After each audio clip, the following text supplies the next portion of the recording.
And on top of that, the change of archaeology from, the old traditional way to more scientific archaeology, with all sorts of sciences supporting what we are doing and providing us with wonderful information about the daily life, about what people ate, about the environment, about how they exploited the different ecological niches and so on. At a time in the world where people are tending to use the Bible in a very literal sense for all kinds of rhetorical, political reasons, using the Bible as it is written, it's very important.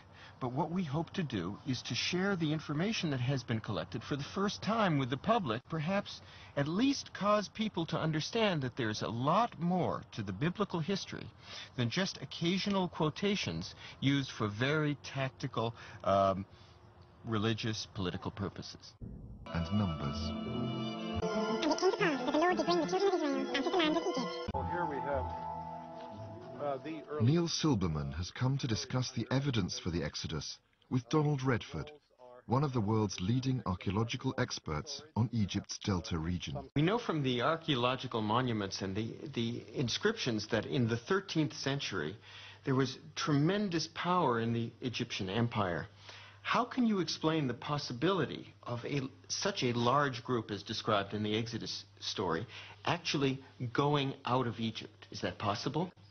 Well, I couldn't explain it if I subscribe to that theory. Egypt, in fact, for 5 centuries, from the 15th century on, Egypt ruled an empire, the largest at that time, which extended 2,000 miles as the crow flies from a little north of Khartoum all the way to near the Euphrates River. And the Egyptian army and occupation forces and its economy were extremely strong. They held all of Canaan, of course. Their sphere of influence extended to the Greek islands and Crete. And there is no indication whatsoever in the records, either archaeological or written, of any major hiatus, such as would have been created by the expulsion of upwards of 2 million people, if we believe the biblical record. That would have made such a hole in the population. It would have brought the economy to a standstill. It would certainly have turned up in the record somewhere. All over the eastern delta and in the Sinai and up in the Negev and further north, there were permanent Egyptian garrisons and garrison points, checkpoints. And we have records, the letters that were sent back and the reports of such police on the comings and goings of wandering peoples. Certainly, there would have been no chance whatsoever for a group of people that large to move freely through the desert and into the Negev. Not a chance at all. Moreover, that would be the height of folly to go south into that inhospitable, barren land with mountains everywhere and little water and less food supply. The story simply doesn't fit. Throughout the entire period in which the Bible places the Exodus, Canaan was in fact an Egyptian province, ruled by Egyptian governors. We know this because we have extensive Egyptian records from Canaan and a wealth of archaeological evidence. This is Bet Sha'an in Israel. Beneath these Roman ruins, archaeologists discovered it had been a powerful Egyptian garrison in biblical times. It signifies Egyptian control over Canaan in the late Bronze Age. There was a strong garrison, there were scribes here, there were soldiers here, there were administrators here, and everything was under the control of the bunch of sheep herders going to invade Africa, called the Shepherd Kings later. The Hebrews that the Africans saved from famine, gave jobs to, befriended, slept with African women.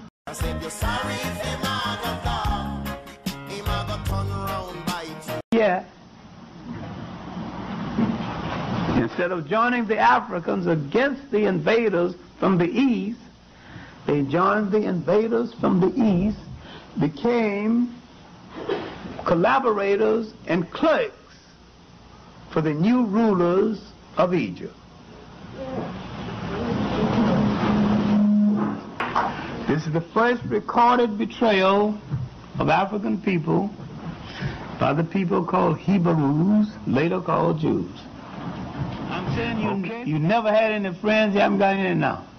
If you want any, look in the mirror. Then as the Bible said, Joseph dies, Joseph's people dies, then a king arose who knew not Joseph. Now let's locate the king who knew not Joseph. Let's look at the biblical side, then let's look at the pure history side. Who was coming to power now? King who knew not Joseph.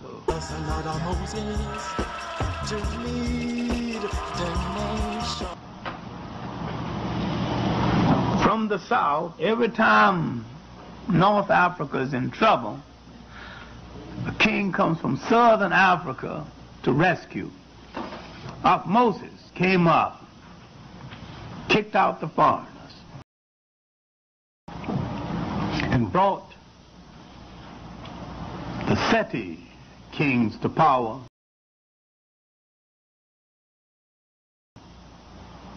And from the Setis would come the mighty 18th dynasty. Now that the foreigners are gone, the Africans looked around and saw the friends of the foreigners.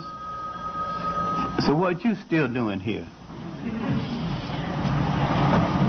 Now, but the African in his customary generosity said that those of you who wish to obey African law may stay, though you betrayed me. Those who do not wish to obey African law will have to go. Now you have another version of the Exodus. You can take your version, I'll take mine. Those who decided they weren't going to obey African law left. Those who decided they would obey stayed. That was a six. Now, while there in Africa, they copied a lot of African folklore and mythology. There in Africa, they became a people. There in Africa, they entered world history.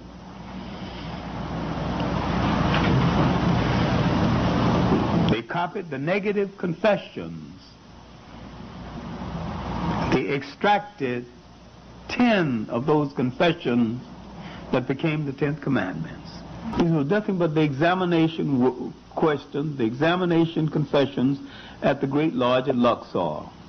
You stand before the lodge and it's purification rites. I have not been guilty of murder. I have not been guilty of violating my neighbor's wife. I have not been guilty of thus and so.